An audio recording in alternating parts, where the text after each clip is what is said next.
Imagine waking up to find your life savings cut in half. The price of your morning coffee has doubled overnight, and filling up your gas tank feels like taking out a second mortgage. This isn't a scene from a dystopian movie, it's the potential reality of a world where the US dollar is no longer king. The US national debt is spiraling, sitting at a breathtaking $37.85 trillion. But this isn't just a number for politicians in Washington to argue about. It's the potential trigger for the end of the dollar as we know it. In this video, we're going to walk through what the day the dollar dies could look like. A day where your cash could become trash, and the cost of a gallon of milk is the first sign that the financial world has changed forever. Here is exactly how it would likely unfold and what it would mean for you. The story of the dollar's potential demise is really the story of a single, ever growing number. As of early October 2025, the US national debt hit a mind boggling $37.85 trillion. To put that in perspective, if you spent $1 every single second, it would take you over 1 million years to spend just $1 trillion.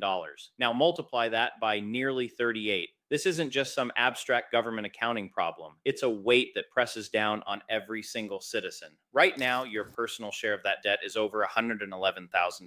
It's a bill you never signed for, but one that you, your children, and your grandchildren will be on the hook to pay. And the debt is growing at a staggering pace. Over the past year, it has ballooned by an average of $5.96 billion every single day. That's $248 million every hour, or almost $70,000 every second. This relentless borrowing has pushed the United States into a very precarious position.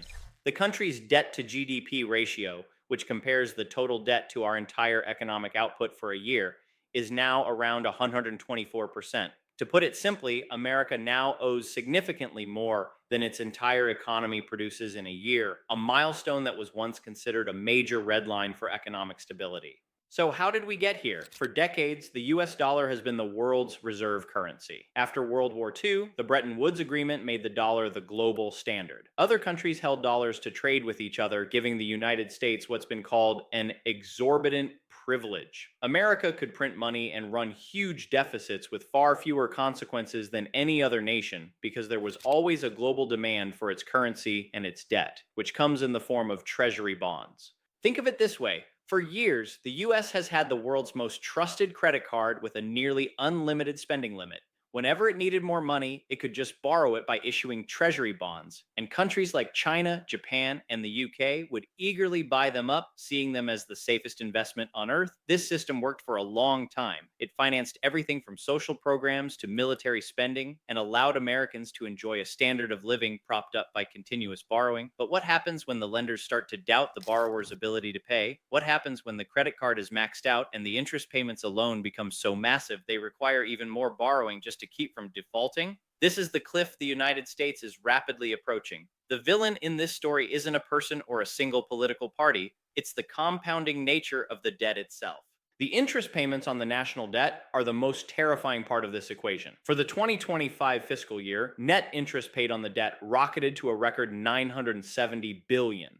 That figure has now surpassed spending on national defense and is the third largest federal government expenditure, trailing only Social Security and Medicare. Think about that. Nearly $1 trillion was spent not on building roads, funding research, or educating children, but just servicing the interest on past borrowing. And the Congressional Budget Office projects these costs will only continue to climb. This is the core of the problem. When a country spends more than it earns, it runs a deficit. To cover that deficit, it borrows, but that borrowing comes with interest. As the total debt grows, the interest payments grow with it. Soon, a vicious cycle kicks in. The government has to borrow more and more money just to pay the interest on the money it already borrowed. This is the path to a debt spiral, where the debt grows exponentially under its own weight, no matter what. We're not officially in a debt spiral yet, but the warning signs are flashing bright red. So, how does this all end? The collapse of a world reserve currency isn't a single event, like a stock market crash on a Tuesday afternoon. It's a process, a chain reaction of falling dominoes. It begins with a whisper of lost confidence and ends with the roar of economic chaos. Let's break down the three dominoes most likely to fall, pushing the dollar from its throne. Domino 1, the debt spiral and the end of cheap money. The first domino is the one we've just set up, the debt spiral. Think about it in terms of your own finances. Imagine you've been living beyond your means for years, racking up a huge credit card balance. At first, the minimum payments are manageable, but as you keep spending, the balance grows and so do the interest charges. You eventually hit a point where you need to take out a new credit card just to make the minimum payments on the old one. That's a personal debt spiral, and it's a trap that's almost impossible to escape.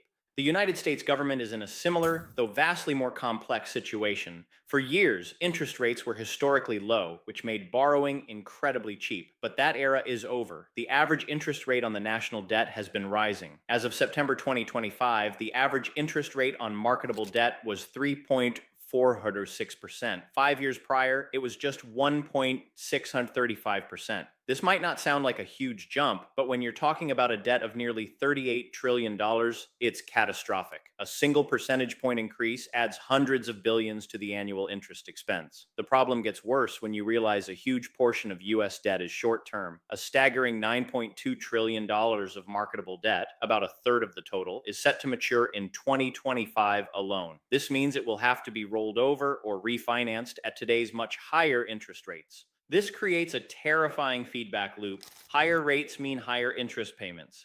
Higher interest payments mean a bigger annual deficit. A bigger deficit forces the government to borrow even more money. And to attract people to buy all this new debt, the government may have to offer even higher interest rates, which starts the whole cycle over again. At this stage, the government faces a few terrible options. Option one, massive austerity, meaning drastic spending cuts and tax hikes. In today's political climate, that's next to impossible. Option two, default on the debt. This would be an economic apocalypse, shattering the entire global financial system, so it's considered unthinkable. This leaves the third and most likely path: monetize the debt. It's a technical term for a simple and dangerous act. The Federal Reserve steps in and prints new money to buy the government bonds that nobody else wants. This lets the government pay its bills, but it floods the economy with new dollars that aren't backed by any economic growth. And that's the trigger for the second domino. When the world sees the US printing money on a massive scale just to stay solvent, the foundation of trust that has held up the dollar for 80 years begins to crack. Domino 2, the global confidence shock. The dollar's status as the world's reserve currency isn't a law. It's based entirely on confidence. For decades, the world had confidence that the US would always pay its debts and that the dollar would be a stable place to store value. The second domino falls when that confidence evaporates. This process has already begun. Foreign countries hold trillions in US Treasury bonds. But now they're getting nervous. They see the political dysfunction, the endless fights over the debt ceiling, and the parabolic curve of the debt chart. They see the Federal Reserve essentially printing money to finance government spending, and they are starting to look for an exit. This isn't just a hypothetical fear. According to IMF data, the dollar's share of global foreign exchange reserves has been slowly declining. At its peak in the early 2000s, the dollar made up over 70% of reserves. As of the first quarter of 2025, that share has fallen to about 58%. This isn't a collapse, but it's a clear trend. Central banks aren't dumping dollars overnight, but they are diversifying into other currencies and notably gold. A major driver of this shift is the BRICS coalition of nations: Brazil, Russia, India, China, and South Africa, now expanded to include countries like Saudi Arabia and the UAE. These nations, which now represent about 45% of the world's population and contribute to roughly 35–40% of global GDP, are actively working to depend less on the dollar. They are settling more trade deals in their own local currencies, bypassing the dollar entirely. At the same time, central banks worldwide have been on a gold buying spree. Nations like China, Poland, and Turkey have been major buyers. This isn't just a financial strategy, it's a geopolitical one. Gold is a neutral asset. It can't be printed by a government, and its value doesn't depend on one country's fiscal discipline. Driven by record prices and huge central bank purchases, gold has recently surpassed the euro to become the world's second largest reserve asset by market value.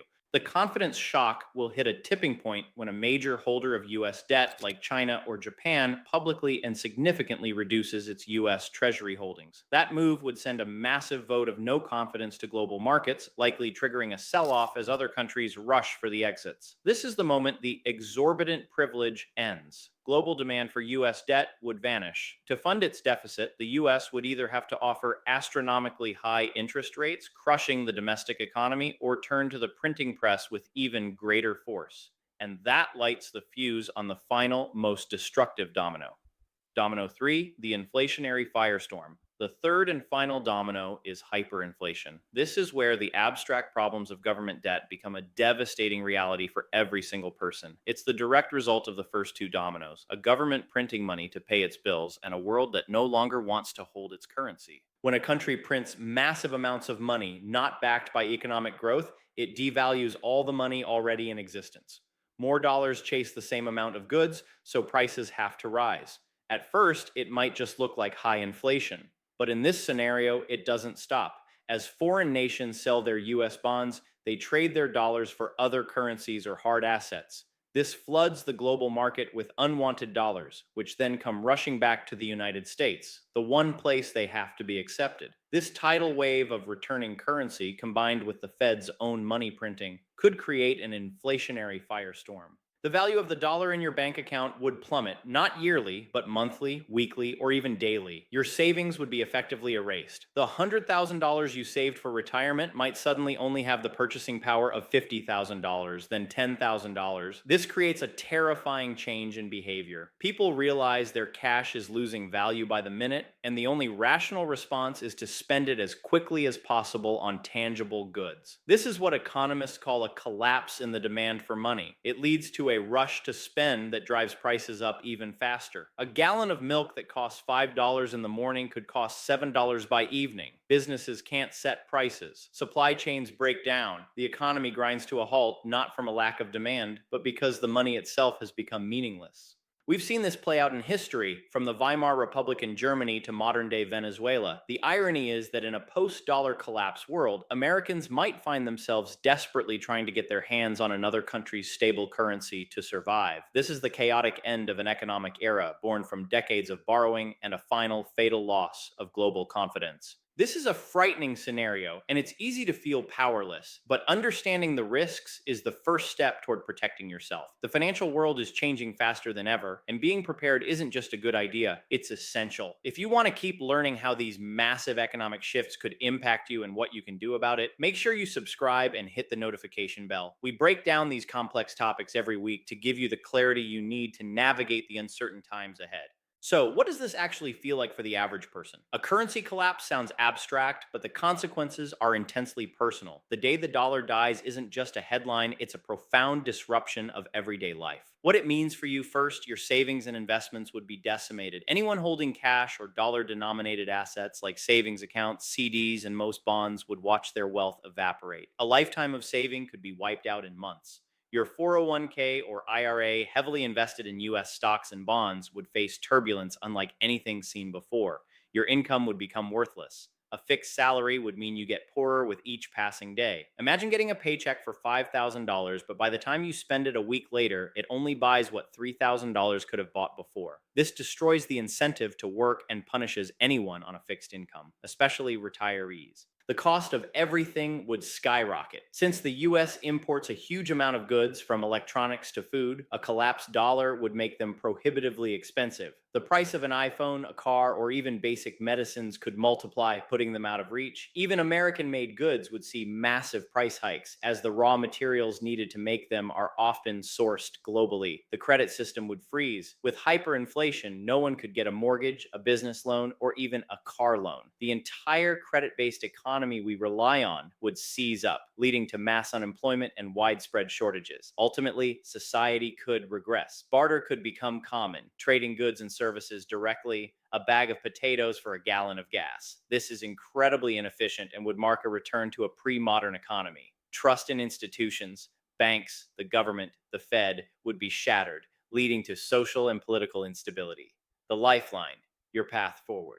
This sounds like an unavoidable apocalypse, but it's not. Understanding these risks isn't about giving in to fear. It's about channeling that concern into preparation. You can't stop these macro forces, but you can build a personal financial lifeboat. The key is to diversify away from a sole reliance on US dollars and dollar based assets. Historically, in times of currency collapse, wealth doesn't just disappear, it transfers. It moves from those holding depreciating paper assets to those holding real, tangible assets with intrinsic value. One of the most traditional safe havens is precious metals. Gold and silver have been a store of value for thousands of years. They can't be printed into oblivion by a central bank. Central banks themselves are buying gold for a reason. They see it as a hedge against the very currency debasement we're talking about. Another potential hedge is real estate. Tangible property, your home, farmland, a rental property, is a physical asset that tends to hold its value against inflation. Unlike cash in the bank, land can't be devalued by a printing press. In the modern era, cryptocurrencies like Bitcoin have emerged as a new alternative. Proponents see it as digital gold. It has a finite supply of 21 million coins, making it immune to the kind of inflationary printing that plagues government currencies. Its decentralized nature means it isn't controlled by any single government or bank. For many, it represents a modern lifeboat, a way to opt out of a failing financial system. Finally, the most powerful tool you have is knowledge. Financial education is no longer an academic exercise, it's a 21st century survival skill. Learning about different asset classes, international markets, and risk management can empower you to make informed decisions for yourself and your family. The path of ever increasing debt is not sustainable. History is filled with the ghosts of great powers that fell not to foreign armies, but to the crushing weight of their own financial mistakes. The Roman Empire debased its currency to pay its soldiers, leading to chaos. The British Empire exhausted its wealth in two world wars, paving the way for the dollar to take its place. Today, the United States stands at a similar crossroads. The nearly $38 trillion question is not if the current system will be forced to change, but how and when. The end of the dollar's dominance may not come tomorrow or even next year, but the dominoes are being set up. The debt is spiraling, global confidence is eroding, and the specter of hyperinflation looms. The day the dollar dies is a cautionary tale, but it does not have to be your tragedy. By understanding the forces at play and taking prudent steps to diversify and educate yourself, you can turn a period of great peril into one of great opportunity. You can work to protect your wealth and your family from the coming storm. The world is changing. The financial order of the last 80 years is coming to an end. The question to ask yourself is, on which side of history will you be standing when the dust settles? Thank you for watching.